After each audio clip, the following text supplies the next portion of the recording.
Hello friends, welcome to Joy of Life. So today we are going to look at another medium level problem from Leetcode. The problem number is 114. The name of the problem is flatten binary tree to linked list. So given the root of a binary tree, flatten the tree into a linked list. So it says the linked list should use the same tree node class where the right child pointer points to the next node in the list and the left child pointer is always null. Okay, the linked list should be in the same order as a pre-ordered traversal of a tree. So to understand the problem in little more details, what happens in a tree is we have a node and we have a left child and we have a right child, right? So they want us that you take this node over here, this node, and put it over here and let this be a null. So you know that in a linked list, what happens is we have the node and then we have the value and then we have the pointer to the next node over here, which points to the next node. Something similar to this. And the last node points to a null, right? Whereas in a tree, what we have is if we draw a similar diagram over here, we have the value here and we have the pointer to the left subtree over here. Something like this we have in a tree, right? So what they want that our left should always be null and we should, so what we need in a linked list is a single pointer, right? So they want us to have the tree nodes only. So we'll have multiple pointer, but this is always pointing to the null and this one points to the next tree node. So of course we can leverage a tree node in order to create a linked list also. So given a traditional tree, something like this, we need to transform them into a linked list using the right pointer. And also another important point is mentioned over here that it should be of a pre-order traversal, right? So what does this mean basically is so what we know about a tree about a pre-order traversal is the root comes first followed by the left and right. It's a pre-order, right?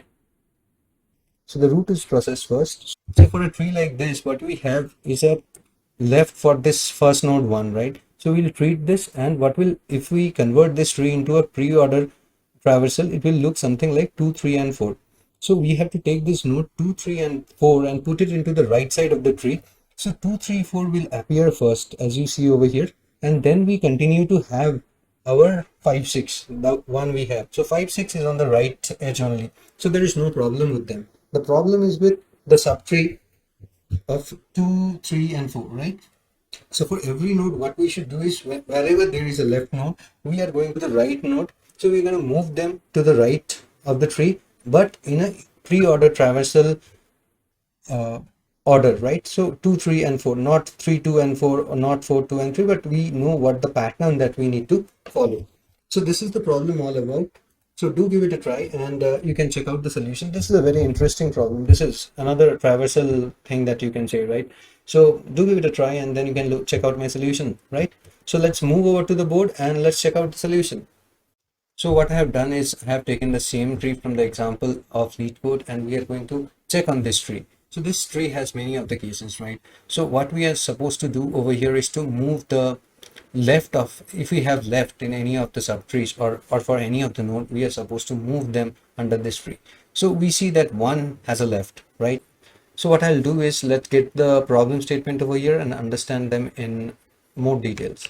And what we know from this problem statement is that we should not have a left. That is our first clause. So, but for node 1, there is a left. So this entire subtree is a problem. This marked subtree has to be taken care first, right? Because it is on the left of 1, right? So what if I take this subtree starting with the root node 2 and move it to the right of 1? So I wanted to move this tree over here, right? So what will happen is this gap, so 5 will become the child of 4, right? If so, just try to understand that I have detached this link over here and I am trying to push it inside them. So eventually what will happen is this tree has to come down somewhere over here, right? And this drop subtree becomes the right. So it will go and sit somewhere over here. And then we need to reattach the link from 4 in order to connect them, right? So this will happen if I try to move this subtree to the main tree's problematic nodes right hand side, right? Now again, we see that there is a problem with 3, right? So again, let's mark the subtree that is problematic over here. So this time, this is only this subtree that is problematic. and this subtree should become the right of 2. So how do we do that? So let's break down this tree once again. So let's say the yellow part of the tree is the tree that is fine over here. So 1, 2, 4, 5, and 6, right? And let's say this time only our problematic guy is the 3. So what do we do with the problematic guy? We pick it up and we put it on the problematic parent, who is 2 in this case, and previously it was 1. We put it to its right and reattach the remaining tree to this node's right? So once again, what will happen because of that is something like this. 4, 5, 6 has to come down. So again, 4 has to also come down. Not only that. And what will happen is this 3 should get in here, right? And let me make some space for these nodes. And we attach this node, right? So this is now the tree that we want, at least going by the first problem statement, that is this one. So we have done this part, and now you see that how the second part is taken care automatically based on our approach. So what we have done, let's understand this over here, right? So we are taking this node, the root node of the problematic tree, and putting it under the problematic parent's right side, right? That means the root will come first, right? And then we have a right that was coming, right? That we have seen it over here. So as soon as we do this, we spawn a tree, another subtree which is problematic if it has a left node, right? So what do we do with the problematic? We put them between the root and the right. We put the new root of the problematic tree, which is actually the left of the main tree, right? So what happens based on this philosophy is root, left, and right. This becomes our pattern, right? And this is nothing but this is our pre-order traversal. So just check over here, based on our approach, how the second part of the problem, that is this part, was automatically taken care. This is the solution to the problem that we are trying to solve. So we are taking the bigger subtree, bigger problematic subtree, fixing it. If we have a smaller subtree that is problematic, we are taking them and we are going down, down, down, and we are getting things done over here. So I have taken the same tree over here, but I have included the null nodes as well. So I have just depicted the null values over here, right? This is the same tree as this one. So we are going to check how this iteration will actually happen, and we'll see in much more details over here. So what will happen is we'll have the root of the tree, right? So this is my root, right? So the root is pointing to the root of the tree, right? Initially. So now what will happen is we'll try to go to our left. So from here we'll come here, we'll come to the left, and we will continue to come until we hit a null. So we come to root 3, then the root comes to a null. So when it comes to a null, what happens is we return from here. We just return, we don't do anything. So we came to this node over here. So what does this mean is that this node doesn't have a left, right? Because we have got a left from our recursion. And now what will happen, it does not have a right. So there is nothing to be done over here. So we'll move back to the previous node, which is a 2. And in 2, what we see is that we have a left and a right. So right is fine, the left part is the problematic. This node over here should come to my right. So what happens in this case over here is we create another pointer over here. So let's call that a child node. So we are going to take this and put this child pointer over here. What we are going to do is we are going to detach the right of this tree. So what does that mean is basically we are going to erase this line over here. So that basically means that 4 is now dangling. So that's the reason why I was holding this with the child. So what I'll do is I'll take 4 aside. So yeah, we are pointing it over here, right? So now what we'll do basically over here is we'll copy. So root's right is now free, right? And so what we're going to do is we are going to get this tree to the 2's right. So what will happen is we have established a relation something like this. And do remember that the left is still also pointing to this node itself, right? Now what we'll do is we'll introduce a temp over here. So let's have this temp. And this temp, what we are going to do with this temp is we are going to point it to the new right of the root, right? And now we will iterate temp until we get the temps right to be null. But in this case, we see that temps right is null, right? It's null. So we are going to remove this null that we have over here. And what we'll basically do is we will attach the child back over here. So what will happen is we will establish this relationship back, right? And in this case, temp didn't played an important role, but soon it will play. Now, since our tree is now fixed, but my roots left is not fixed. So what I'm going to do is it is still pointing to that old node. So I am going to clean this up and I'm going to put a null over here. And then my roots right traversal will start again. So at this point, we are done with this. So let's get rid of this temp and the child node for the time being. We'll keep them aside. We'll need them shortly. So let's keep them aside. And now what I'll do is I will go to the right. The root will come here. It will try to go to its left. So it will come here. It couldn't proceed. So it came back over here. So it will go to its right. Again, it will go to the left. It's null. It came back here. Here also there is null. It couldn't go anywhere. It came back here. And then again it came here. And then it's now reversing back. So it came all the way to here using the recursion, and again it will come over here, and here it will, what it will see is that, oh yeah, I have a left node and I have to take care of my things again. So what I'll do is basically I will get the child over here and mark my child to keep it safe, because what we are going to do at this point over here is again to delete this mapping that. So again, child is taking care of my entire right subtree, and I am going to move them to a safe shelter. Now what I'll do is I'll get the entire left subtree and I'm going to put it to my right. So what will happen is it will look something like this. But this left is still pointing over here. Don't forget about that. And what I'll do is now you'll understand the importance of temp. So temp will come over here. And now as I mentioned that I am going to iterate temp until it reaches the right null. Is 2's right a null? No, it's not. So temp will come here. Is 3's right a null? No, it's not. Is 4's right a null? Yes, it is. So what I'm going to do is I'm going to remove this relationship over here. And what I'm going to do is I am going to bring back the child that I was holding. And I am going to re-establish this relationship back once again. So this is established back once again. And now we need to take care of this node. So we are going to delete this link that we have on the left side, and what we'll do is we will put a null over here.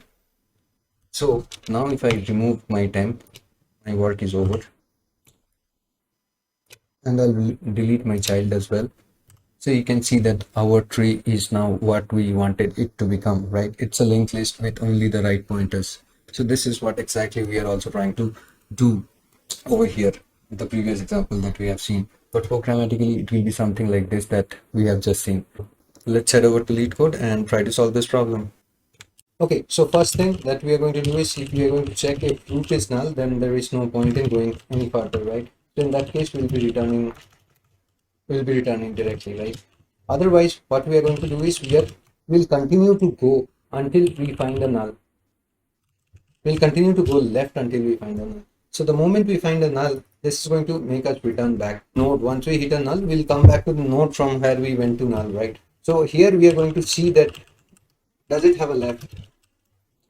So if the left is there, then we have to take care of everything that we have been doing, right? And if not, we have to anyways explore the right side, right? So we'll be going to the right anyways if everything has been done. Everything has been taken care.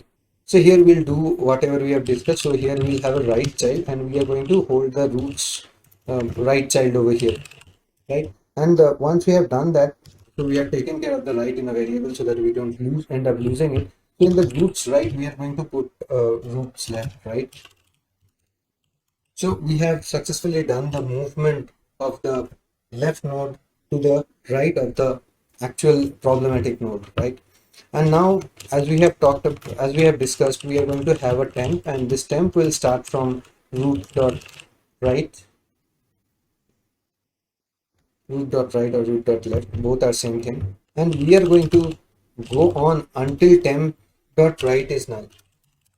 So why temp dot right is null? Because we wanted to stop when we see that we have a null on the right side. That means we have came to the right place. And here we are just going to do a temp equals to temp dot right. So we are continuously coming and we stop at the node where we see that okay, this right is empty. And there what we are going to do is we are going to assign this right child that we have been holding safely till now, right? And we know that things are sorted now, and root dot left now should have a null. So I have taken care of the tree, and now let me just put it there. Okay, and once we have done that, if there is a right, it should go to the right. So there is no null check required, because if the root is null, it's anyways going to return back here for the termination. So let's run this code and check how it goes. Pretty cool. First time, no error run. Impressive. Aha, that's nice. So we got a runtime of 1 millisecond, which is faster than 25% of the submission, which is not bad. But yeah, there is a chance of optimization. You can definitely optimize it. But once again, the main intention for me is to give you the idea on the solution. I hope you got the concept of how we are doing it over here. There are several ways to do this, and you can explore some of the ways to optimize it. And this is one of the simplest approach, and the one that is very easy to explain and easy to understand as well. So do let me know what do you think about this video. Do give it a like if you think this video was of any help to you. Do share and subscribe with your friends as well. And yeah, talking about the complexity over here, so if we see over here that for storage, we are not doing anything. We are not having anything for extra storage. So for storage, it will be order of 1, right? Because we have not taken any storage. It's a constant storage. How big your tree is. I'm not going to populate something and take up space only if you don't consider the stack space. So that is generally not considered. If stack space is considered, definitely you will have you will have the depth of this tree. In the worst case, it will go up to the it will go up to n, where n is the total number of nodes. If you have a skewed tree thing like this, then of course your stack, you are going to store up everything, right? So you'll go till the very left of it to store every node on the stack space. So yeah, uh, that is, if you're considering the stack space, it will be order of n. If the stack space is not considered, then it is order of 1. And coming to the runtime of it, yeah, we are virtually touching all the nodes, and we need to touch all the nodes, right? We have to check all the nodes. We have to verify all the nodes. So we are going to each and every node over here. So your runtime complexity also stands at order of n. So this is your storage, and this is your runtime, and this is going to be your stack space, and this is your normal computation that you have taken, right? So you have not taken any extra space in order to come up with the solution. So yeah, this is all about the video. So do let me know what do you think about the video. And thank you guys once again that we have reached 200 subscribers now. The channel is growing at a very good speed. It's good to see so many people coming up with the questions or doubts or compliments, but I would rather love to have that in YouTube itself rather than in Facebook or any other channel. So do make YouTube much more interactive, so that this kind of video reaches out to everybody like us who's trying to learn new things and understand the concept better. I hope I was able to explain it to some extent at least. Do drop a comment if you have any doubts or question regarding any part of the solution that we have discussed. So I'll keep it short. That's all from this video. See you guys soon again. Bye bye, take care and be safe.